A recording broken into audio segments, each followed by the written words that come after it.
আমাদের মাননীয় প্রধান উপদেষ্টা যে ওয়াদা দিয়েছেন আমরাও একই ওয়াদা ধারণ করি এবং আমরা এই উদ্যোগটা নিয়েছি প্রবাসীদেরকে ইনক্লুড করার জন্য যে পোস্টাল ব্যালটের মাধ্যমে।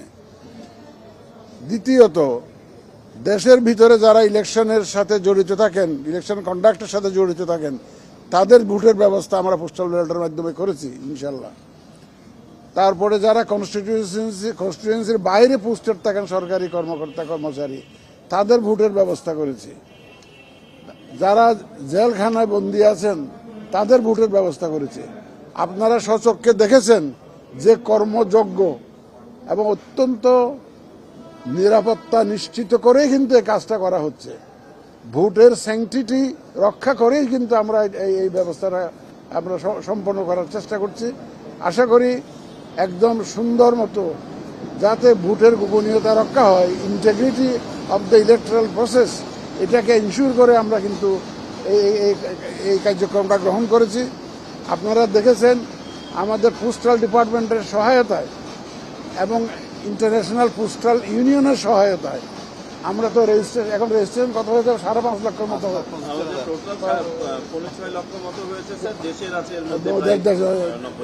সুতরাং আমরা আশা করছি আরো 3 দিন হাতে আছে। আপনারা একটু প্রচার করবেন, সাংবাদিক ভাইদের এখানে আমি অনুরোধ করব।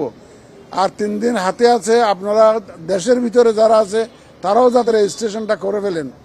কারণ আমরা আশা করছিলাম আমাদের প্রায় 8-10 লক্ষ লোক কাজ করবে ইলেকশনের দিন এবং ইলেকশনের আগে পরে আইন শৃঙ্খলা বাহিনীর সদস্য সহ। গতকালকে আমরা যে মিটিং করেছি আইন শৃঙ্খলা বাহিনীর সাথে, ওনাদেরকেও আমরা অনুরোধ করেছি ওনাদের বিভিন্ন ডিপার্টমেন্টকে যাতে ওনারা ডিসেমিনেট করেন, যাতে করে তারা সবাই ভোটের আওতায় আসেন, সবাই যাতে রেজিস্ট্রেশন করেন।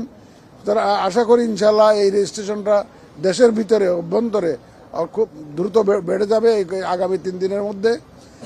এই প্রথমবারের মতো আমরা যে উদ্যোগটা নিলাম, আমরা আশা করছি এটা একটা সারা বিশ্বে একটা মডেল হয়ে থাকবে। এই যে হাইব্রিড মডেলটা, যে online registration but manually postal ব্যালটের মাধ্যমে যে ভোট কালেকশন করা, এটা একটা মডেল হয়ে থাকবে। আমরা দেখি, হয়তো আপনারা দেখবেন যে কিছু দুষ্ত্রুটি হয়তো আপনারা খোঁজার চেষ্টা করবেন বা পাবেন। আমরা we don't claim that we have been able to introduce A perfect system. It may not be perfect, it may be improve letter. যে বছর যত দিন যাবে এটা আরও উন্নত হবে, আমাদের সিস্টেমটা আরও ডেভেলপ করবে। আমরা আশা করি ইনশাল্লাহ এটা সবাই মিলে আরও এটাকে উন্নত, আগামীতে যখন ইলেকশন হবে এটা আরও সুন্দর হবে, আরও উন্নততর হবে, আরও কাভারেজ আরও বাড়বে। এই প্রথমবার তো, এই প্রথমবারে আমরা কিন্তু ব্যক্তিগতভাবে আমরা সন্তুষ্ট।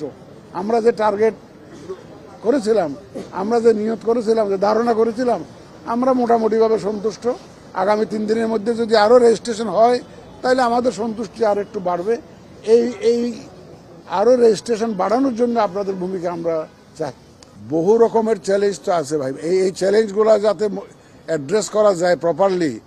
আমরা তো বহুদিন ধরে তো এক্সারসাইজ করেছি, বহু বিশেষজ্ঞের সাহায্য নিয়েছি, বিভিন্ন বিশ্ববিদ্যালয়ের এক্সপার্টদের সাহায্য নিয়েছি, দেশি বিদেশি আইসিটি কোম্পানিগুলোর সাহায্য নিয়েছি। আমরা আইএফএস থেকে আরম্ভ করে ইউএনডিপি থেকে আরম্ভ করে তাদের কনসালটেন্টদের সাহায্য নিয়েছি। সবাই মিলেই তো আমরা এই সলিউশনটা বের করেছি। এই চ্যালেঞ্জের মধ্যে যেমন একটা এক্সাম্পল দেই, আমি যখন কানাডা গেছি তখন শুনলাম যে কানাডাতে পোস্টাল স্ট্রাইক চলতেছে, পোস্ট অফিস স্ট্রাইক, 1.5 মাস ধরে স্ট্রাইক হবে। তখন আমার মাথা খারাপ হয়ে গেছে। আমি বললাম যে কি এরকম স্ট্রাইক হলে কি হবে, তাহলে তো একটা সমস্যা হতে পারে। আল্লাহর রহমতে কোনো অসুবিধা নাই। যেমন ধরেন চ্যালেঞ্জের মধ্যে যেগুলো হয়, আমাদের যারা অতীতে তো এরকম অভিজ্ঞতা নাই, ধরেন ফর এক্সাম্পল মিডল ইস্টে যারা আছেন তারা প্রপারলি রেজিস্ট্রেশনটা করতে পারতেছিলেন না প্রথম। এখন অনেক সমস্যা সহজ হয়ে আসছে। আমরা ক্লারিফিকেশন দিয়েছি, যেখানে প্রবলেম হয়েছে আমাদের এক্সপার্টরা সেটা অ্যাড্রেস করেছেন। এখানে সাইবার অ্যাটাক হয়েছে, আমাদের এক্সপার্টরা অ্যাড্রেস করেছেন, কোনো অসুবিধা হয় না ইনশাল্লাহ। সিস্টেম ইজ ওয়ার্কিং এবং আমাদের তরফ থেকে যে ক্লারিফিকেশন দেওয়া হয়েছে এবং এগুলো যাতে ফিক্স করার যে উদ্যোগ নেওয়া হয়েছে, তাতে করে ইনশাল্লাহ সাকসেসফুলি আমরা রেজিস্ট্রেশনটা সম্পন্ন করতে পেরেছি। যত চ্যালেঞ্জই ছিল সেগুলো আমরা অ্যাড্রেস করে এগিয়ে আসছি, এ পর্যন্ত এগিয়ে আসছি। বাকিটাও ইনশাল্লাহ আপনাদের সহযোগিতায় আমরা সম্পন্ন করবো ইনশাল্লাহ।